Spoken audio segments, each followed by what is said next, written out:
out snake hunting, we decided to go check out an area that's known for having invasive spectacled caiman. Murky, nasty, pesticide runoff, disgusting sludge water. And right before I'm close enough to get this caiman, I'm like 5 feet away, I hear this big old bear dog jumped in to help me. My dog just ruined it, bro. It's right here. God damn it. Bro, bro. It's right here. He's scared. It's okay, it's okay. What a beast of a rattlesnake. Better lighting, look at that. Woo! Woo! Just nearly biting my hand. You're so cranky.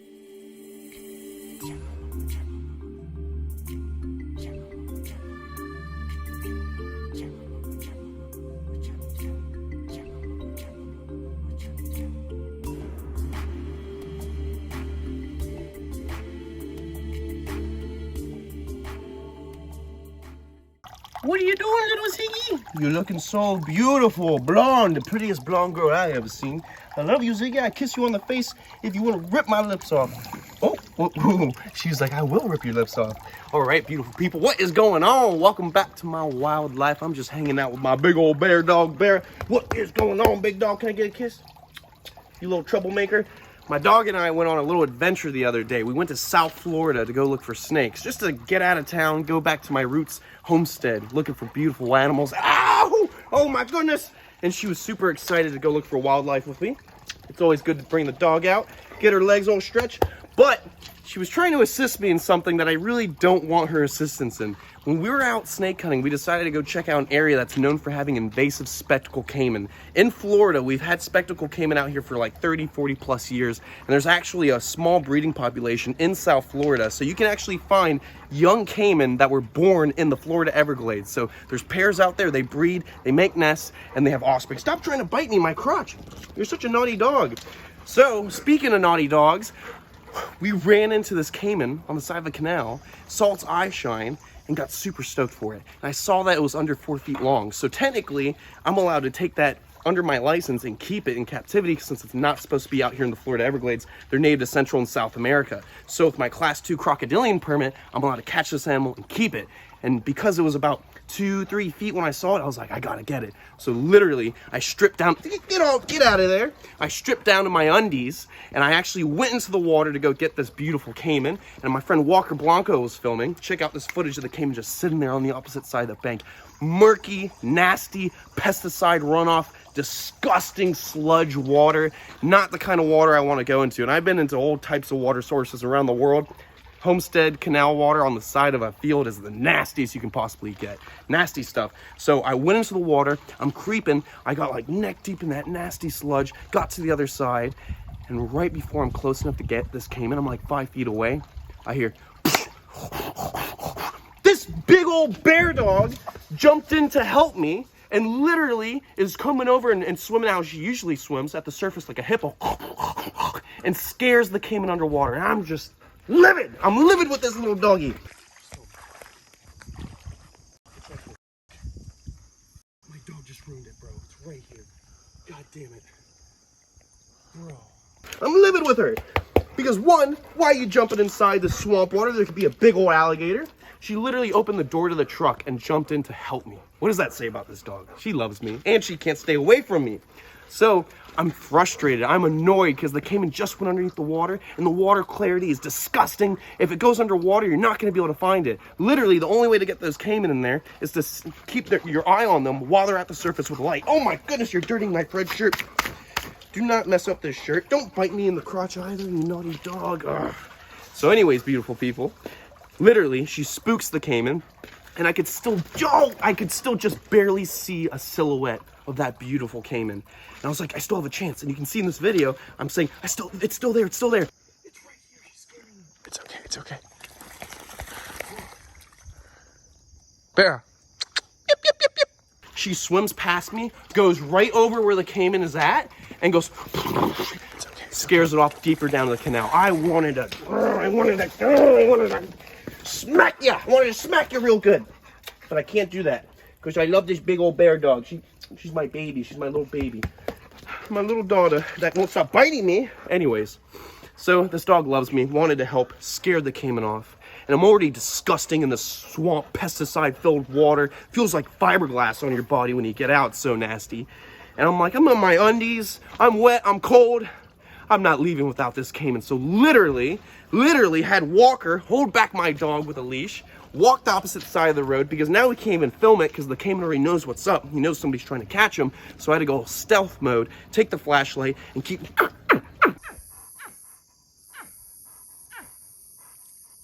trying to call to the Caiman, speak crocodilian, trick him a little bit, and get close enough to shine on him and snag him.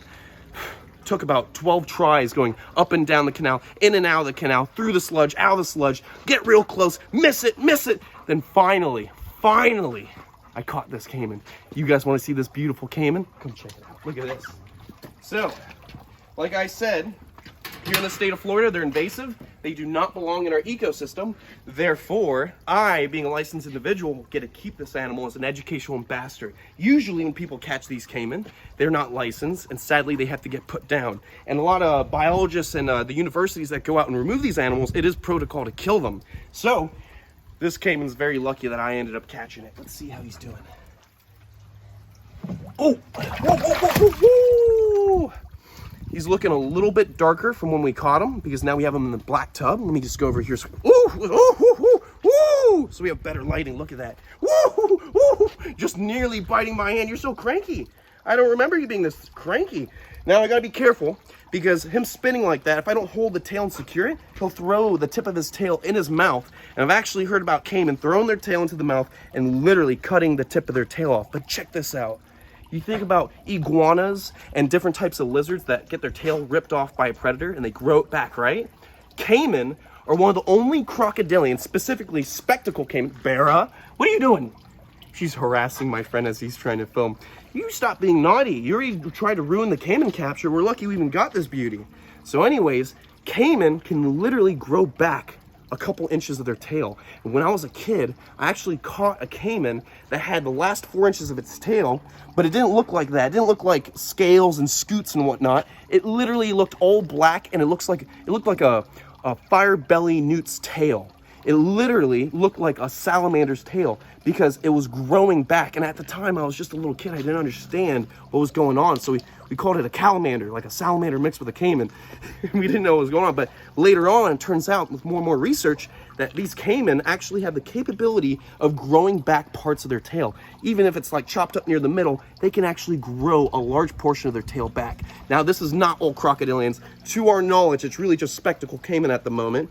But anyways, these animals are beautiful. They have amazing powers. And now we have a beautiful spectacle Caiman here at the facility. Been wanting one, not top of the list to go after first because they're not too rare. But if I can remove one out of the Everglades and give it a home, that's a good story. And also, it's a really good story that my big old wolf killer almost ruined the capture. And we have some of that footage that we get to share with you guys. So that's awesome. Great memories, great story behind the Caiman. And as well is there's another spectacle Caiman that was caught out of South Florida that's actually over at Fred's place. And I'll go and pick that one up on Monday. So I'll have 2 spectacle Caiman from the Florida Everglades removed out of the Everglades and given a home for the rest of their lives. Look how cool this Caiman is.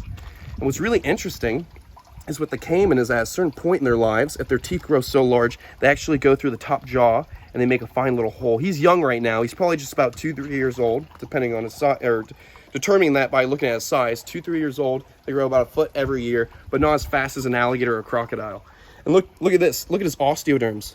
Unlike an American crocodile or an alligator, they're so smooth, but they're so tight-neck, they still act as perfect armor to protect those internal organs, the lungs, from other Caiman trying to fight them. What's really crazy is that this guy's actually got a little bit of a handicap. If you look over here, so you got your normal eye right there, looking beautiful, gorgeous Caiman eye.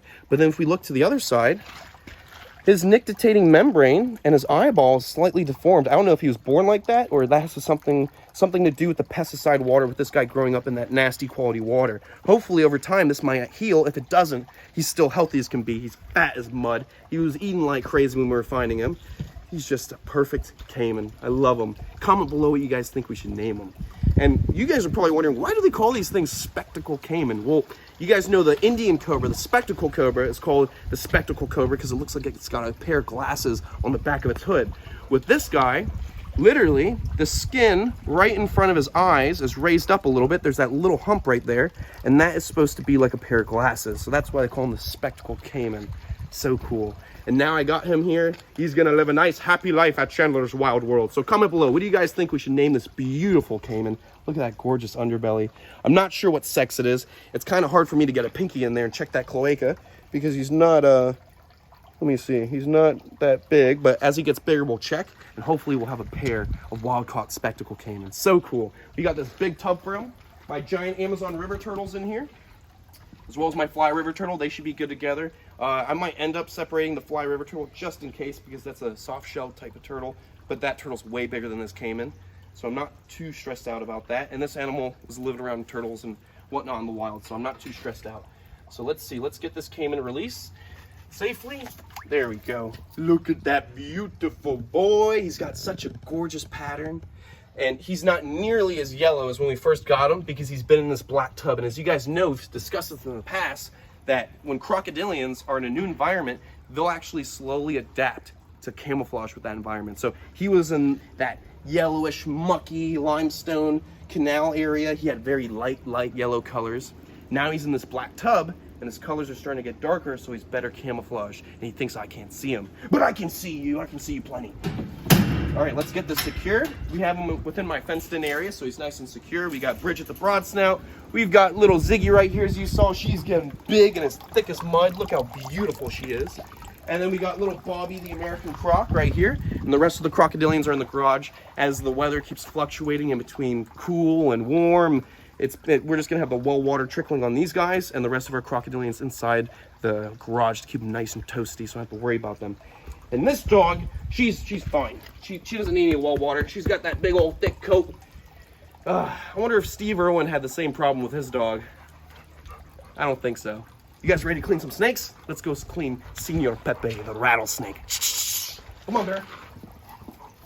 Ooh, what is going on, beautiful people? We're gonna get into it right now with Senor Pepe. He has a lot of spicy meatballs in the corner of this enclosure. So let's get him out safely with our snake pick. It's for picking up snakes. Let's get into it. Let's just see how he's doing. He's obviously very defensive right now. He's rattling like crazy because he knows I'm up to mischief. I'm gonna pull him out. Come on, big boy. He's wedged himself right in there. I just want to gently scoop him out to a better angle so I can grab some coil. Whoop. Hello. Hello, my beautiful boy. Come here. Ah. There we go. Look at that beast. Beautiful Mexican West Coast rattlesnake. One of the most beautiful rattlesnakes on the planet. And he's one of my favorites in the collection. Honestly, all the snakes I got in my collection are big favorites. Look how beautiful he is. Obviously, this is something that nobody should do unless they've been working with reptiles for a very long time and they have the skill set to pull this kind of stuff off. This is extremely dangerous, and I would never, ever recommend that anyone handle a rattlesnake like this. It takes lots of reading of the body language and respect for the snake. You gotta understand, I've really been doing this since I was a little pipsqueak. I've had a lot of time to read body language with these animals.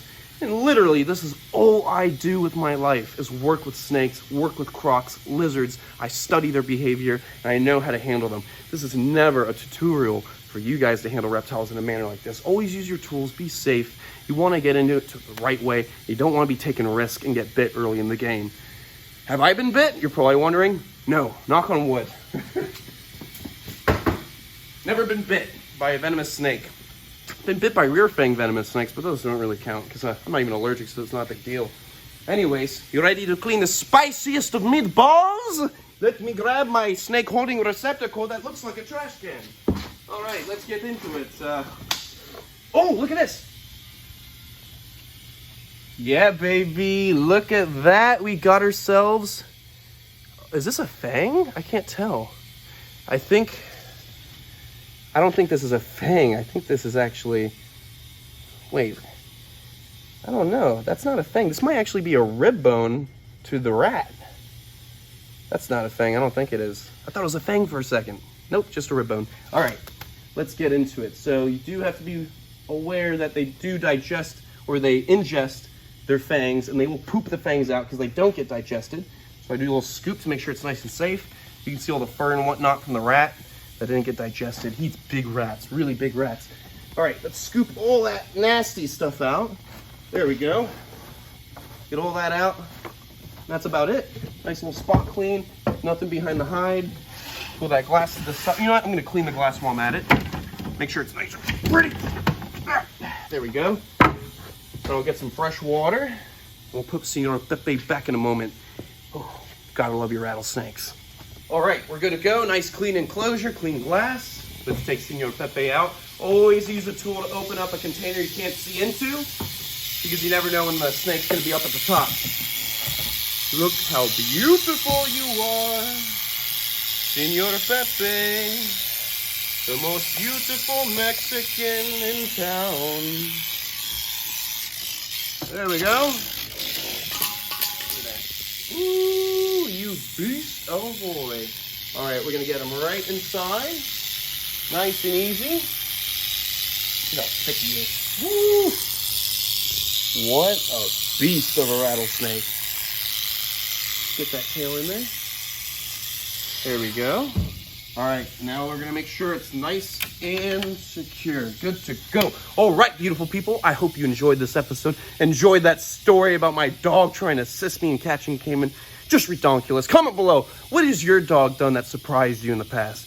Anyways, beautiful people, I will see you on the next one. Check us out on chandlerswildlife.com to get your own merch and support the build out of this beautiful place. Also, check us out on Patreon for exclusive content. And check me out on Instagram to stay updated. So if I'm not posting on YouTube, you can still see that I'm alive. All right, beautiful people. I'll see you on the next one. Stay beautiful, stay safe, and most of all, follow your dreams and stay passionate about what you love in life. Because I'm doing it. I'm living my best life. I'll see you on the next one. Pew.